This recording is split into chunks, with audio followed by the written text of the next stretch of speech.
My name is Karen, and I am a 38-year-old office worker. I have been married to Paul for 3 years, who I met through a family friend. My family is somewhat wealthy, and since my sister Janet and I are the only children, our relatives were concerned about who would inherit our family's assets. This is why they introduced me to Paul. Paul moved in with us at my family home shortly after we met. My mom had passed away a few years before, so it was just my dad, my husband, and me living together. Paul was very nice and took good care of my father. However, the family friend who introduced us warned me just before our wedding that Paul was very interested in money. This worried me, but Paul didn't show any signs of greed, so we got married. Even so, I kept an eye on him because of what the family friend said. Paul didn't seem greedy, but he was curious about my father's wealth. He often asked about it casually when he and my father were drinking together, but since my father spoke openly about it, I wasn't too concerned.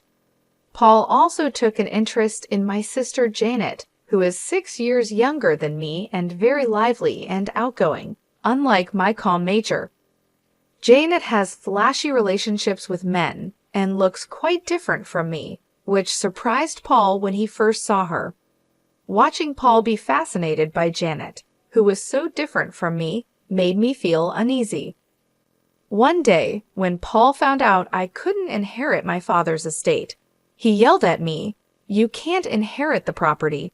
I have no use for you anymore. We're getting divorced right now." Later, after he remarried, I got my revenge on him and my sister. At first, I believed that having a beautiful sister meant there was nothing to worry about, but I eventually realized the reasons behind our relatives' concerns.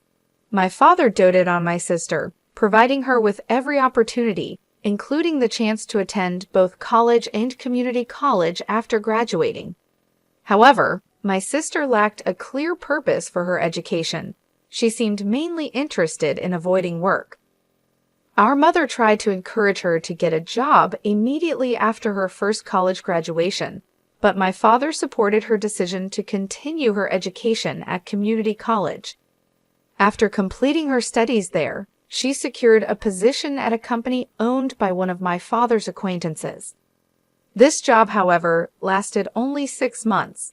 She resigned with the unexpected excuse that she couldn't showcase her talents at that workplace. Both my mother and I were taken aback. My sister spoke as if she fully understood the job, despite her minimal experience. My father, ever her supporter, quickly found her another job. It wasn't long after she started this new role that my mother fell ill and was hospitalized. During this time, my sister visited her daily, frequently taking time off from her new job. She eventually resigned from this position too, claiming she needed to care for our mother. But her idea of care involved mostly chatting with our mother or being engrossed in her mobile phone in the waiting room. I found myself handling practical tasks, such as changing my mother's hospital laundry, while my sister offered little real assistance. It may have been comforting for my mother to have company, but her condition deteriorated about a month after she was hospitalized. She soon reached a point where she could no longer speak. Within 3 weeks of her condition worsening, my mother passed away. The suddenness of her passing left both my father and sister too shaken to even prepare for the funeral. This left a significant burden on me during an already difficult time. After my mother passed away, I found myself handling all the arrangements. Fortunately, our relatives helped, and we were able to bid farewell to her peacefully. In the wake of this, my sister took on a part-time job and moved into her own place. However, her earnings from the job weren't sufficient to cover her rent and other living expenses. Consequently, our father stepped in, covering her rent and utility bills, while the money she made was mostly spent on her leisure activities. Whenever her part-time income proved inadequate, she would turn to our father for additional financial support. Under our mother's watch, such requests were kept in check, as she was strict about financial discipline with my sister. However, after her death, My father began to indulge these requests, providing whatever money my sister asked for without hesitation. Initially, I saw no issue with this setup, assuming both my father and sister were content. Even after marrying and living with my husband in my parents' home, this financial arrangement continued. Unknown to me at the time, my sister also began asking my husband for money, and he complied, often asking her to keep it a secret to avoid causing me any jealousy. He found it difficult to say no to my attractive sister and willingly contributed to her expenses. My sister essentially lived off the money she received from both my father and my husband, engaging with her part-time job only sporadically according to her whims. This unsustainable lifestyle came to an abrupt end when our father became ill and required hospitalization. I stepped in to care for him, balancing hospital visits with my work responsibilities. Despite the severity of our father's condition, my sister never appeared at the hospital. Instead, she began calling me, aggressively demanding money. She argued that since she had been receiving a regular allowance from our father, I should continue providing for her as before, stating that her rent and utilities were still being deducted from our father's account. Her tone was confrontational, and I was stunned by these revelations. I became infuriated by her selfish attitude, focused solely on maintaining her own lifestyle while completely disregarding our father's well-being in the hospital. The situation exposed a painful truth about my sister's priorities and strained our relationship even further. I was tempted to hang up on her, but she sounded like she was in trouble. So I asked her, "How much money has Dad been giving you every month?" and suggested, "Get a full-time job and support yourself with what you earn." My sister responded irritably, "Stop nagging. I was getting $1,000 a month, and remember, rent is separate." I was shocked by her response. She seemed proud of the amount, and it made me think that if I continued to give her this much money each month, she would never be motivated to work seriously. At first, I didn't see a problem with giving her money, thinking my father would soon recover from his hospitalization. But then his condition took a turn for the worse, and I quickly reached out to our relatives. The doctor confirmed it was serious, which shocked me. During this stressful time, I needed my husband's support, but he rarely visited the hospital, claiming he was busy with work. When he did visit, he asked inappropriate questions like, "Frank's estate must be huge, right? Since you and your sister are the only heirs, are you going to split it in half?" I was speechless. My husband seemed only interested in the inheritance, and I felt a mix of realization and disgust, understanding what the relatives meant when they said he was obsessed with money. When I called my sister to inform her of our father's critical condition, her only concern was about her finances. "Make sure you pay me every month. I can't live without that money," she demanded. The call ended suddenly, leaving me furious at her words. But I was also worried because I thought I heard a faint male voice in the background. I felt uneasy when I heard a familiar voice on the other end of the phone. About a month later, my father passed away. Sadly, neither my sister nor my husband was with him in his last moments. From my experience with my mother's funeral, I knew how tough it was to organize one. Neither my husband nor my sister offered any help, and my sister didn't even come to the funeral. My husband did show up, but left quickly, claiming he had work. A relative who had introduced us asked me, "Where's Paul? It's odd for the husband not to be here, isn't it?" I just gave a forced smile and said he was busy with work and had gone home. The relative seemed disappointed, and I felt like sighing too. After my father's funeral, when I finally had a moment to myself, my husband asked me with a sly smile, "So how much did you inherit? Even if you split it, you must have gotten a lot, right?" Just like the relatives had warned before our marriage, he was only interested in my father's inheritance. I told him, looking straight at him, "My sister got $100 million, and I got nothing." I hadn't even spoken to the lawyer yet and was still dealing with the funeral. Seeing my husband so excited about the inheritance almost made me laugh rather than angry. Believing what I said, he immediately shouted, "What? You can't inherit any property. I don't need you anymore. Let's get divorced now." I felt the same way, so I snapped back, "Let's do it. You married me for my father's inheritance anyway." I handed him the divorce papers I had prepared. He seemed surprised, as if he hadn't expected this, but he signed them anyway. As he left the house after signing the divorce papers, he said bitterly, "I'll divorce you, who gets 0, and remarry your sister Janet, who gets the $100 million, and then he left. I didn't care what he said and went ahead with the divorce, happy to be rid of my awful husband.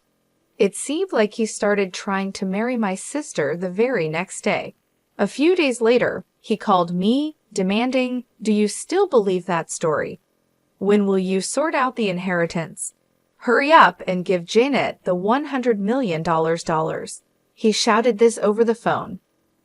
I had been waiting for him to contact me because I didn't want to reach out first after you left. I answered him calmly, "Let's discuss this at my place next Sunday. I'm preparing for the procedure and will be waiting." Thinking he was about to receive the inheritance, my ex-husband happily ended the call. However, I was actually looking forward to seeing his reaction when he discovered the truth. On the weekend, my ex-husband and my sister came to my family home and were surprised to see a lawyer there. My ex tried to act normal, thinking, "Of course you need a lawyer when inheriting a lot of money." Then the lawyer looked puzzled at my ex-husband and began, "Compensation claim. Before we talk about any inheritance, we need to address Karen's compensation claim against Paul." The lawyer then showed my ex-husband several photos of him leaving my sister's house, clearly dated before our divorce was finalized. "These are evidence of infidelity," the lawyer told him, "so you owe compensation." I had overheard him discussing the inheritance with my sister and had asked the lawyer to look into his infidelity. They might have thought I was too distracted by my father's funeral, but my ex-husband and sister were meeting at her place almost daily, giving me plenty of evidence. The topic quickly shifted from inheritance to compensation, leaving my ex-husband and sister shocked. However, my ex-husband recovered quickly and scoffed. "Compensation is nothing compared to the $100 million from the inheritance. I'll pay it right away." He then signed the compensation documents provided by the lawyer, trying to appear unconcerned and confident. I confirmed everything and told him, "Enjoy your life with my sister, who inherited nothing. Since you signed, I'll make sure you pay the compensation."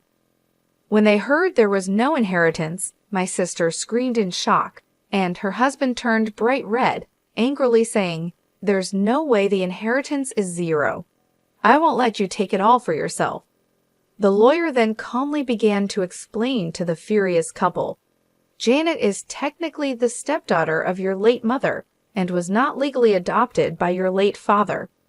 Therefore, there is no legal parent-child relationship, and Janet cannot inherit anything from your father's estate."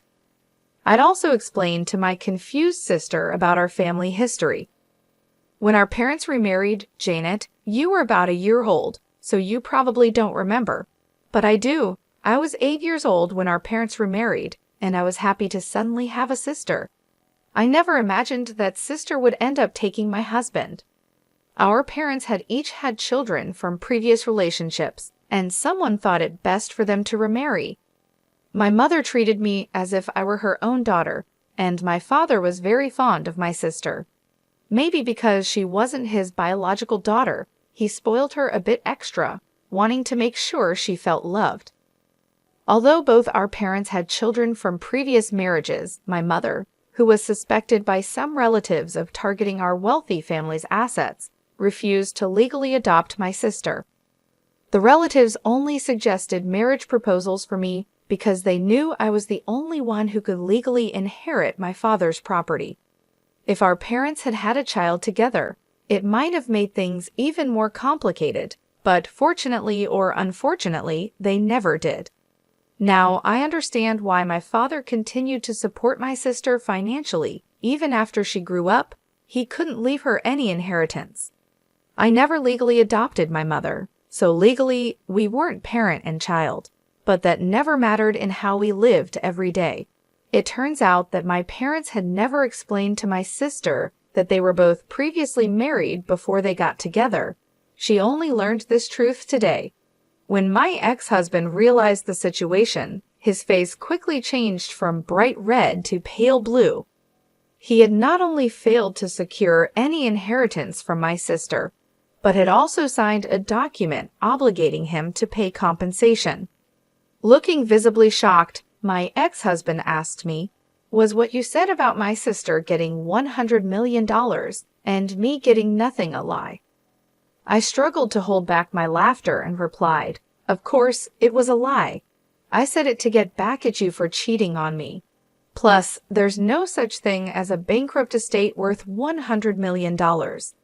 Even my wealthy father didn't have that kind of money." Suddenly, my sister, who had been quiet until then, screamed out, "I've been relying on Dad's inheritance and have been spending a lot. What about the money Dad used to give me? Will Karen cover it now?" I responded to my sister, who seemed panicked, "You have a dependable husband now, so you shouldn't need that money anymore, should you? Let Paul take care of you." She turned to look at her pale-faced husband, who shook his head and said, "I've also done a lot of shopping, expecting to receive the inheritance, so I can't afford it. Plus, I have the compensation to pay, so I'm financially stretched." At that point, my ex-husband began to apologize profusely to me. "Karen, I'm really sorry. It was all my fault.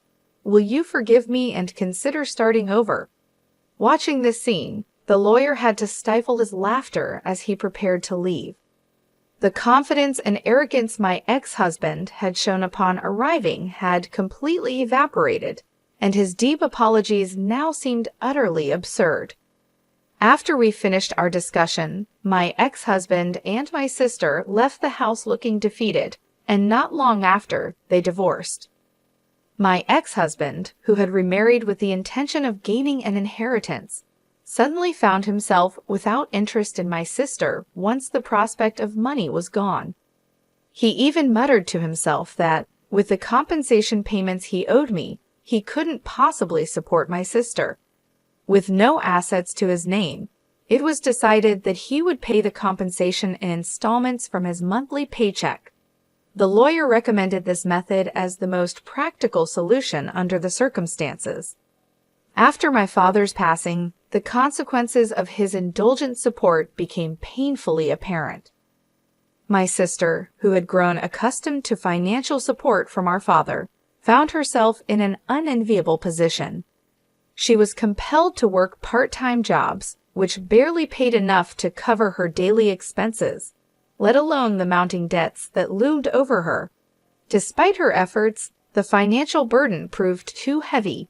Eventually, overwhelmed by the accumulating debt, she had no choice but to file for personal bankruptcy. In a desperate move to escape her financial woes, she gave up her condominium, disappearing without leaving a trace. As of now, her whereabouts remain unknown, leaving a void in the family that once depended on each other so deeply. The situation underscored a harsh reality. Our father's well-intentioned but ultimately misguided financial support had shielded my sister from the necessity of developing a work ethic and financial independence. This protection, while provided out of love, had left her ill-prepared for the harsh realities of adult life. As she struggled with part-time work and faced the consequences of accumulated debt, it became clear that she was not equipped to handle financial responsibilities on her own. As for myself, the aftermath of these family troubles and the dissolution of my marriage left me residing alone in the family home, a house that now felt too large and empty, echoing with memories of a happier, more intact family. The solitude, however, provided me with ample time for reflection. It became a period of self-discovery and reassessment of what I truly wanted out of life. During this introspective period, Some well-meaning relatives suggested that perhaps the time had come for me to consider entering into a new relationship. They talked about introducing me to potential suitors, hoping that a new partnership might bring me happiness and stability. However, the bitter experience with my ex-husband, who had shown his true colors as someone more interested in financial gain than in genuine companionship, made me wary of repeating past mistakes. His betrayal had been a painful lesson in discernment, teaching me the importance of knowing someone's character and intentions thoroughly before making such a profound commitment. Determined to take control of my own destiny, I decided to decline the offers from my relatives to arrange introductions. The thought of being matched with another partner who might view me as merely a means to an end was intolerable. Instead, I resolved to find a partner on my own terms, guided by the lessons learned from my past experiences. This decision was empowering, marking a new chapter in my life where I could prioritize my own values and desires in a relationship. In embracing this newfound independence, I began to explore various avenues for meeting potential partners. Whether through social events, community activities, or even online dating platforms, I was committed to finding someone who shared my values, someone who sought a partner for the right reasons, valuing respect, honesty, and genuine affection above financial considerations. This journey was not just about finding a new partner. It was about reclaiming my autonomy and learning to trust again after betrayal. Each step forward was a reaffirmation of my ability to shape my future, a future where my choices would lead to genuine connections and real love, rather than transactional relationships defined by financial dependency. Thus, as I move forward, the lessons of the past remain with me, a guide to avoiding the pitfalls that had once ensnared my family and me, and a beacon towards a more hopeful and self-determined future.